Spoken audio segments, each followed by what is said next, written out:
राधे राधे दोस्तों। आज की जो हमारी क्लास रहेगी ये कोशिका चैप्टर से संबंधित जो एमसीक्यू की हमारी सेकंड क्लास रहेगी। इस क्लास के बाद हम जो बायोलॉजी से संबंधित हमारे जो दो टॉपिक बचे हैं उनके बारे में बात करेंगे। तो इस क्लास को हम कंप्लीट करते हैं। इसके बाद नेक्स्ट क्लास हम लेंगे जीवों में श्वसन एवं परिवहन, जो आपका अगला चैप्टर रहेगा उससे संबंधित बात होगी। प्रश्न की शुरुआत करते हैं। ये एमसीक्यू की जो क्लासें हैं कोशिका चैप्टर से संबंधित, तो पहली क्लास में आपकी ले चुका हूँ, ये दूसरी क्लास रहेगी। निम्नलिखित कोशिका अंगकों में कौन सा अंग एक अर्ध पारगम्य है? तो जो कोशिका अंगक है इनमें से कौन सा एक अंगक ऐसा है जो अर्ध पारगम्य है? ए ऑप्शन है कोशिका झिल्ली, बी प्लाज्मा झिल्ली, सी है कोशिका भित्ति और डी ऑप्शन है केंद्रक। तो जो कोशिका झिल्ली रहती है दोस्तों, यह कोशिका अंगकों में क्या रहती है? अर्ध पारगम्य रहती है। नेक्स्ट हम बात करें प्रश्न में, तो न्यूक्लियस के बाहर डीएनए कहाँ मिलता है? जो न्यूक्लियस है केंद्रक, उसके बाहर डीएनए कहाँ मिलता है? तो ये ऑप्शन है राइबोसोम, बी माइटोकॉन्ड्रिया, सी अंतःद्रव्य जालिका और डी है गाल्जिकाय। तो न्यूक्लियस के बाहर डीएनए जो है दोस्तों वो अंतःद्रव्य जालिका पर मिलता है। नेक्स्ट हम बात करें, कोशिका का जीवित अंश जीवद्रव्य कहलाता है। जो कोशिका है इसका जीवित अंश क्या कहलाता है? जीवद्रव्य कहलाता है। यह किससे बना होता है? तो जो जीवद्रव्य है वह किससे बना होता है? ए ऑप्शन है केवल केंद्रक द्रव्य से, बी ऑप्शन है केंद्रक द्रव्य और कोशिका द्रव्य से, सी ऑप्शन है केवल कोशिका द्रव्य से और डी ऑप्शन है कोशिका द्रव्य, केंद्रक द्रव्य और कोशिकांग से। तो जो कोशिका का जीवित अंश जीवद्रव्य है यह कोशिका द्रव्य, केंद्रक द्रव्य और कोशिकांग इनसे मिलकर बना होता है। जो डी ऑप्शन जो रहेगा आपका ये क्या हो जाएगा? इसमें सही आंसर हो जाएगा। नेक्स्ट हम बात करें, निम्नलिखित में कौन सा वह कोशिकांग है जो प्रोकैरियोटिक कोशिकाओं में नहीं पाया जाता? तो एक ऐसा कोशिकांग जो प्रोकैरियोटिक कोशिकाओं में नहीं पाया जाता, ये ऑप्शन है कोशिका भित्ति, बी है माइटोकॉन्ड्रिया, सी है प्लाज्मा झिल्ली और डी ऑप्शन है राइबोसोम। तो इनमें जो है दोस्तों माइटोकॉन्ड्रिया जो है वह प्रोकैरियोटिक कोशिकाओं में नहीं पाया जाता, बी ऑप्शन आपका आंसर हो जाएगा। नेक्स्ट हम बात करें, सबसे बड़ी कोशिका कौन सी है? सबसे बड़ी कोशिका कौन सी इसकी बात करें, ये ऑप्शन है यकृत कोशिका, बी है मछली की कोशिका, सी है अंडा मतलब शुतुरमुर्ग के अंडे की बात हो रही है और डी ऑप्शन है तंत्रिका कोशिका। तो अंडा कोशिका की हम बात करें तो जो शुतुरमुर्ग का अंडा कोशिका है या अंडा रहता है वह सबसे बड़ी कोशिका मानी जाती है। तो सी ऑप्शन जो रहेगा आपका आंसर हो जाएगा। नेक्स्ट हम बात करें, किस वैज्ञानिक ने जीवित कोशिका देखी थी? वह कौन सा वैज्ञानिक था जिसने जीवित कोशिका देखी?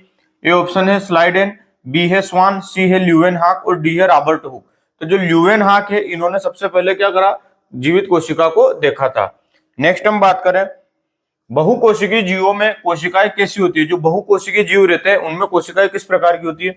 ए ऑप्शन है स्वतंत्र, बी है आपस में जुड़ी हुई, सी ऑप्शन है एक समान और डी है मृत। तो जो बहुकोशिकीय जीव रहते हैं उनमें कोशिकाएं आपस में जुड़ी हुई रहती है, बी ऑप्शन जो रहेगा आपका आंसर हो जाएगा। नेक्स्ट हम बात करें, मानव शरीर की सबसे लंबी कोशिका है, जो मानव शरीर है इसकी सबसे लंबी कोशिका कौन सी है? ए ऑप्शन है मांसपेशी कोशिका, बी है तंत्रिका कोशिका, सी रक्त कोशिका और डी है त्वचा कोशिका। तो जो तंत्रिका कोशिका है दोस्तों यह मानव शरीर की सबसे लंबी कोशिका होती है। ये सब चीजें मैंने आपको नोट्स में भी लिखाई थी। प्लास्टिड्स पाए जाते हैं, जो प्लास्टिड्स है ये कहाँ पाए जाते हैं? ए ऑप्शन है जंतु कोशिका में, बी है मनुष्यों में, सी पौधों में और डी है जीवाणुओं में। तो जो प्लास्टिड्स रहेंगे दोस्तों ये पौधों में पाए जाते हैं, सी ऑप्शन आपका इसमें उत्तर हो जाएगा। नेक्स्ट हम बात करें, जंतु कोशिका में कौन सा अंगक नहीं होता? जो जंतु कोशिका है उसमें कौन सा अंगक नहीं होता? ए ऑप्शन है क्लोरोप्लास्ट, बी माइटोकॉन्ड्रिया, सी केंद्रक और डी राइबोसोम। तो जो ए ऑप्शन है क्लोरोप्लास्ट दोस्तों ये जंतु कोशिका में नहीं होता, ये पादप कोशिकाओं में पाया जाता है। नेक्स्ट हम बात करें, बहुकोशिकीय जीवों का उदाहरण है। जो बहुकोशिकीय जीव है इनका उदाहरण कौन सा है? ए ऑप्शन है पैरामीशियम, बी ऑप्शन है अमीबा, सी मानव और डी यूग्लिना। तो जो मानव है दोस्तों यह किस में आता है? बहुकोशिकीय जीवों के उदाहरण में आता है। ठीक है दोस्तों। नेक्स्ट हम बात करें, कोशिका का कौन सा अंगक ऊर्जा उत्पन्न करता है? जो कोशिका का कौन सा ऐसा अंगक है जो ऊर्जा उत्पन्न करता है? ये ऑप्शन है राइबोसोम, बी लाइसोसोम, सी माइटोकॉन्ड्रिया और डी वैक्यूल या वैक्यूल। तो जो कोशिका है इसमें जो माइटोकॉन्ड्रिया जो है दोस्तों यह क्या करता है? ऊर्जा उत्पन्न करने का कार्य करता है, या इसे कोशिका का ऊर्जागृह भी कहते हैं। नेक्स्ट हम बात करें, कोशिका झिल्ली का मुख्य कार्य है। जो कोशिका झिल्ली है इसका मुख्य कार्य क्या है? ये ऑप्शन है भोजन बनाना, बी चयनात्मक आवागमन, सी ऊर्जा निर्माण और डी जल भंडारण। तो जो कोशिका झिल्ली है दोस्तों इसका जो मुख्य कार्य है वह है चयनात्मक आवागमन। नेक्स्ट हम बात करें, किस प्रकार की कोशिकाओं में पूर्ण विकसित केंद्रक पाया जाता है? जो कौन सी ऐसी कोशिकाएं रहती है जिनमें पूर्ण विकसित केंद्रक पाया जाता है? ए है प्रोकैरियोटिक कोशिकाएं, बी यूकैरियोटिक, सी जीवाणु और डी वायरस। तो जो यूकेरियोटिक कोशिकाएं रहती है दोस्तों, इसमें पूर्ण विकसित केंद्रक होता है। जो थ्योरी वाली हमारी क्लास हुई थी उसमें मैंने आपको प्रोकैरियोटिक और यूकेरियोटिक कोशिकाओं में अंतर की एक टेबल के रूप में पढ़ाया था, वहां पर भी आपको ये पॉइंट लिखाया गया था। नेक्स्ट हम बात करें कोशिका भित्ति किससे बनी होती है। जो कोशिका भित्ति रहती है किससे बनी होती है? ए ऑप्शन है ग्लूकोज, बी प्रोटीन, सी सेल्यूलोज और डी अमीनो अम्ल। तो जो कोशिका भित्ति रहती है दोस्तों, सी ऑप्शन सेल्यूलोज से बनी होती है। नेक्स्ट हम बात करें जीवन की मौलिक इकाई क्या है। जो जीवन है इसकी मौलिक इकाई क्या है? ए ऑप्शन है उत्तक, बी है कोशिका, सी अंग और डी है जीव। तो जो जीवन की मौलिक इकाई है दोस्तों उसे कोशिका कहते हैं। तो कोशिका जो है ये जीवन की क्या रहेगी? मौलिक इकाई रहेगी। नेक्स्ट क्वेश्चन की हम बात करें, सही क्रम है, यहाँ पर आपको 4 क्रम दिए गए हैं, इनमें से कौन सा क्रम सही है उसके बारे में हमें देखना है। ए ऑप्शन में सबसे पहले उत्तक है, फिर कोशिका, फिर अंग, फिर तंत्र और फिर शरीर। बी में सबसे पहले कोशिका है, फिर उत्तक, फिर तंत्र, फिर अंग और फिर शरीर। सी ऑप्शन में है कोशिका, उत्तक, अंग, तंत्र और शरीर। और डी ऑप्शन है अंग, उत्तक, कोशिका, तंत्र और शरीर। जो इसमें सबसे सही क्रम जो रहता है, या एक तरह से सही क्रम की हम बात करें तो जो सी ऑप्शन है दोस्तों, ये हमारा उत्तर रहता है। सही क्रम में सबसे पहले कोशिका, फिर उत्तक, फिर अंग, फिर तंत्र और शरीर। इस प्रकार से हमारे मानव शरीर का निर्माण होता है, या जीवों में जो शरीर का निर्माण होगा वो सबसे पहले कोशिका बनेगी, फिर उत्तक बनेंगे, फिर अंग, फिर इन अंगों से तंत्र का निर्माण होगा और तंत्र से शरीर का निर्माण होगा। तो जो सी ऑप्शन है आपका यह सही रहेगा। इस प्रश्न को आप याद रखें, क्योंकि इस प्रकार का प्रश्न आने पर आप वहां पर ऑप्शन में कंफ्यूज हो सकते हैं कि पहले क्या आएगा। तो सबसे पहले आप याद रखना कोशिका आएगी, फिर उत्तक, फिर अंग, फिर तंत्र और शरीर। तो सी ऑप्शन हमारा आंसर रहेगा। नेक्स्ट हम बात करें टमाटर का लाल रंग किस वर्णक के कारण होता है। जो टमाटर है इसका लाल रंग किस वर्णक के कारण होगा? ए ऑप्शन है कैरोटीन, बी लाइकोपिन, सी एंथोसाइनिन और डी ऑप्शन है जेंटोफिल।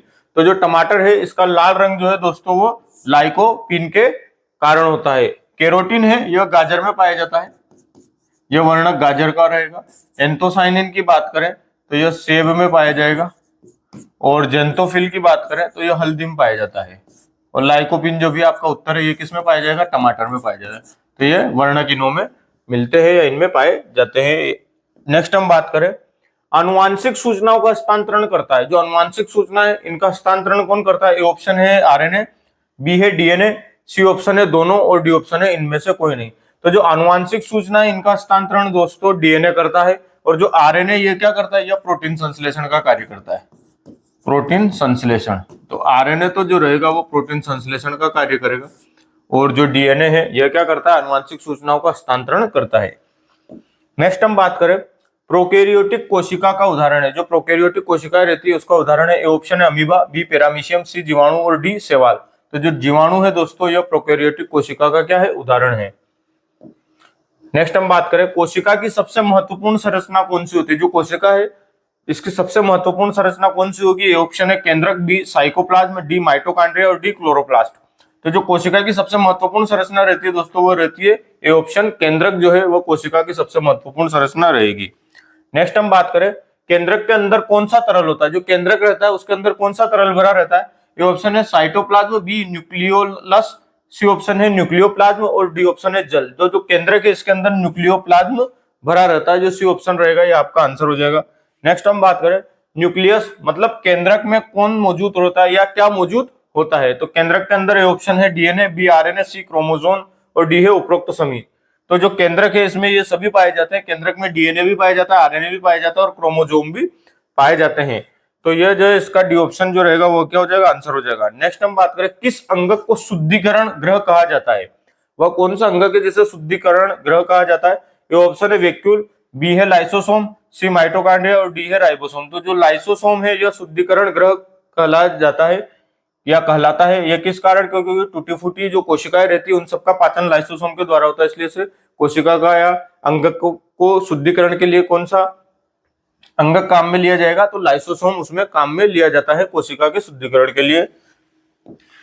नेक्स्ट हम बात करें प्लास्टिड्स किस कार्य में सहायक होते हैं। जो प्लास्टिड्स रहते हैं किस कार्य में सहायक होते हैं? ए ऑप्शन है प्रोटीन संश्लेषण, बी ऊर्जा निर्माण, डी प्रकाश संश्लेषण और सी प्रकाश संश्लेषण और डी ऑप्शन है अपचयन। तो जो प्लास्टिड्स रहते हैं दोस्तों यह प्रकाश संश्लेषण के कार्य में क्या रहते हैं?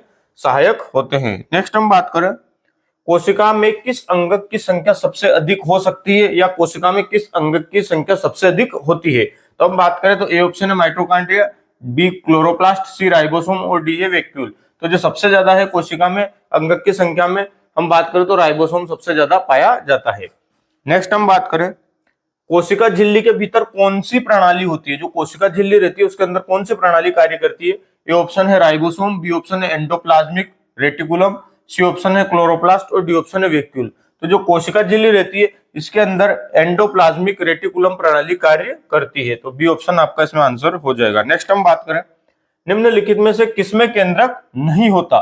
जो प्रश्न है उसमें पूछा गया निम्न में से जो लिखित है, निम्नलिखित जो आपको 4 ऑप्शन दिए गए हैं इनमें से किसमें केंद्रक नहीं होता। ए ऑप्शन है लाल रक्त कोशिका आरबीसी, बी ऑप्शन है श्वेत रक्त कोशिका जिन्हें हम डब्ल्यूबीसी कहते हैं, सी ऑप्शन है त्वचा और डी ऑप्शन है तंत्रिका कोशिका। तो जो लाल रक्त कोशिकाएं होती है दोस्तों इसमें केंद्रक अनुपस्थित होता है। नेक्स्ट हम बात करें पादप कोशिका में जल और पोषक तत्वों का भंडारण कहाँ होता है। जो पादप कोशिका रहती है इसमें जल और पोषक तत्वों का भंडारण कहाँ होगा। ए ऑप्शन है क्लोरोप्लास्ट, बी माइटोकॉन्ड्रिया, डी है सी ऑप्शन है वैक्यूल और डी ऑप्शन है साइटोप्लाज्म। जो सी ऑप्शन आपका है वैक्यूल, ये इसका क्या हो जाएगा उत्तर हो जाएगा।